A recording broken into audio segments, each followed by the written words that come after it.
Okay, धमाकेदार options के लिए मानस जी हैं, अमित जी हैं और जतिन जी हैं। अमित जी, आप शुरुआत करिए। जी अनुज जी, मैं H D F C AMC के 5300 के कॉल ऑप्शन के साथ जाऊंगा। एच डी एफ सी का ओवरऑल स्ट्रक्चर काफी पॉजिटिव है और जिस हिसाब से यहाँ पे आज मूव आ रहा है, काउंटर काफी स्ट्रांग है। 5300 का कॉल ऑप्शन 127 पे ट्रेड कर रहा है, 127 पे। इसे बाय करें। स्टॉप लॉस हमारा लगभग रहेगा 100 रुपीज का और टारगेट्स यहाँ पे रहेंगे 180 के। पहला है ना ये जैम, तो H D F C M C 5300 की कॉल अब ऑल टाइम हाई की तरफ बढ़ता हुआ है। इनफैक्ट ऑल टाइम हाई पे भी है, तो ये आउट ऑफ मनी कॉल 5300 की पकड़नी है आपको। मानस, आपका ट्रेड क्या रहेगा?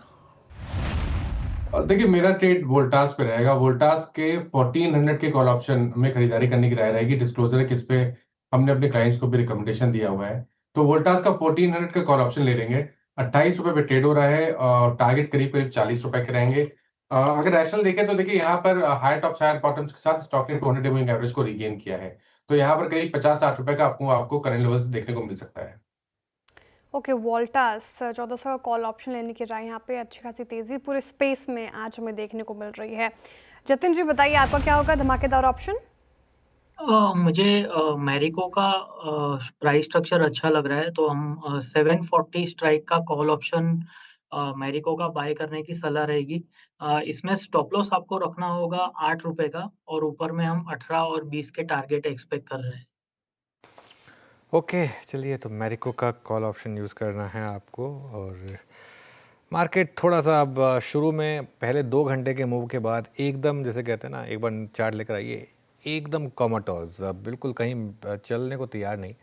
और एक सेंस बन रही है कि शायद एक पहले 2-3 घंटे के मूव के बाद पूरी तरीके से वापस ऑप्शन राइटर्स ग्रिप लेते हुए, खासतौर से आज सेंसेक्स की एक्सपायरी है, तो 82,500 की कॉल और पुट दोनों धीरे धीरे करके काफ़ी प्रीमियम लूज़ कर रहे हैं।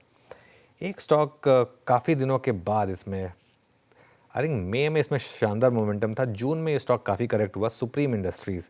एक बार सुप्रीम इंडस्ट्रीज़ का चार्ट रखिएगा ज़रा स्क्रीन पर। मानस, ये वो स्टॉक है जिस पर हमने आपको याद होगा सीएनबीसी आवाज़ पर पूरी तेज़ी प्ले की थी। सुप्रीम इंडस्ट्रीज़ की बात हो रही है, 4200 से लेकर 4700 की, फिर ये वापस करेक्ट हुआ 4200 तक। आज के मूव को कैसे देखेंगे? देखिए, जगह तो सही है जहां से एक शॉर्ट टर्म बॉटम बन सकता है और रिवर्सल देखने को मिल सकता है, क्योंकि स्टॉक ऑलरेडी करेक्ट हो चुका है। अगर पूरी रैली की बात करें तो करीब 38.20% करेक्ट हो चुका है। 100 डे मूविंग एवरेज पे सपोर्ट लेके आज स्टॉक ने अपने 200 डे मूविंग एवरेज को रीगेन किया है, तो सेटअप पॉजिटिव लगता है।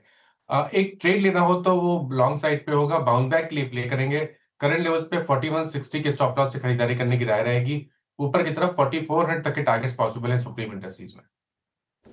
ओके, सुप्रीम इंडस्ट्रीज खरीदारी की राय यहाँ पर शानदार मूव इस पर्टिकुलर काउंटर में भी आ रहा है। और कोम कर रही हूँ मैं अगर वायदा स्टॉक्स, तो Crompton, blue star, Voltas, amber enterprises, clearly wide space में बहुत शानदार रैली। और सिर्फ आज के सेशन में नहीं, पिछले कुछ सत्रों से हम इसमें तेज़ी देखने को मिल रही है। सबसे बड़ा ट्रिगर, जो बड़ी बात सामने निकल के आ रही है कि फेस्टिव सीज़न अच्छा साबित हो सकता है इस स्पेस के लिए, जो एक पॉजिटिव ट्रिगर है। तो इस सारे स्टॉक्स में हमें मोमेंटम देखने को मिल रहा है। हीरो मोटो की हमने बात की आई इंडस्ट्रीज़, वायर और केबल सेक्टर में भी अच्छी खासी तेज़ी आपको दिखेगी। और हमारे पैनल ने पिक भी किया, बीएससी में भी मूव 3.5% की करीब करीब तेज़ी यहाँ पे देखने को मिल रही है। बीएससी का एक बार चार्ट रखिए स्क्रीन पर, निचले स्तरों से अच्छी रिकवरी, 3% से ज़्यादा चढ़कर डे हाई के आसपास अभी कारोबार करता हुआ नजर आएगा। रचना जी, बीएससी देखिए आज इंट्राडे में निचले स्तरों से ठीक ठाक रिकवरी दिखा रहा है, इस पर्टिकुलर काउंटर में देखने को मिल रही है।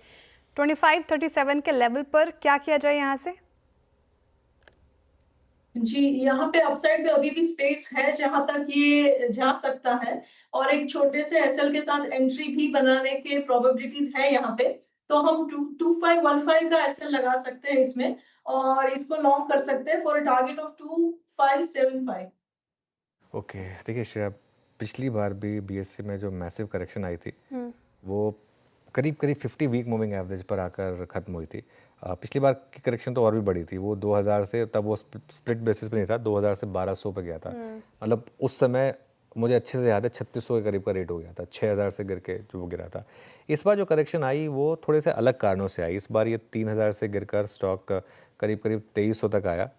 पर जैसा हम उस दिन भी डिस्कस कर रहे थे कि ये एक्सचेंज स्टॉक्स ना, इनके बहुत ज़्यादा मार्केट में ऐसे आशिक बहुत हैं इस समय और लोअर लेवल पर वो वापस बाइंग भी आएगी और सिर्फ एक वो वीकली एक्सपायरी पर क्योंकि वॉल्यूम कम हुए एक्सचेंजेस का काम सिर्फ वीकली एक्सपायरी नहीं है। एक्सचेंजेस में जो री रेटिंग हुई है भारत में वो सिर्फ वीकली ऑप्शंस की वजह से नहीं हुई है। अगर ऐसा होना होता तो जब वीकली ऑप्शंस सेबी ने 4 के 1 कर दिया था तो स्टॉक टेक्निकली फिर तो 75% गिर जाना चाहिए था ना।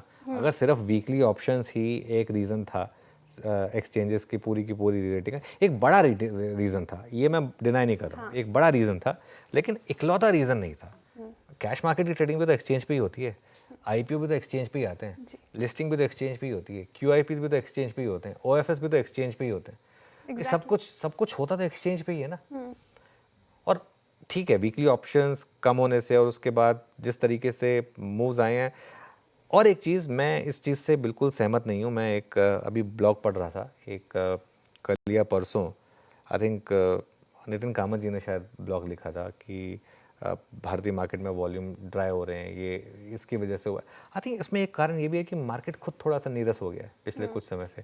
यही अगर बुल मार्केट आएगी तो फिर वापस वॉल्यूम उस हिसाब से चलेंगे भी और ठीक है। और वैसे भी ये एक चीज़ को आप समझ लीजिए, ये सारे स्टॉक्स अब बहुत महंगे हो गए हैं। इनको अगर आप 3 महीने के लिए 6 महीने के लिए ले रहे हैं तो गुड लक टू यू। अगर आपका होराइजन 7 साल का, 8 साल का, 10 साल का है तो मुझे लग रहा है हाँ सब विनर्स नहीं होंगे इस स्पेस में, कुछ विनर्स होंगे, सेलेक्टिव होना पड़ेगा। लेकिन ये स्पेस मुझे सेलेक्टिवली मुझे लग रहा है कि ठीक ठाक मूव मिल सकते हैं यहाँ पर आपको। 10 साल के लॉन्ग टर्म के लिहाज से अगर आप इस पर्टिकुलर काउंटर को देखें, इस पूरे स्पेस को देखें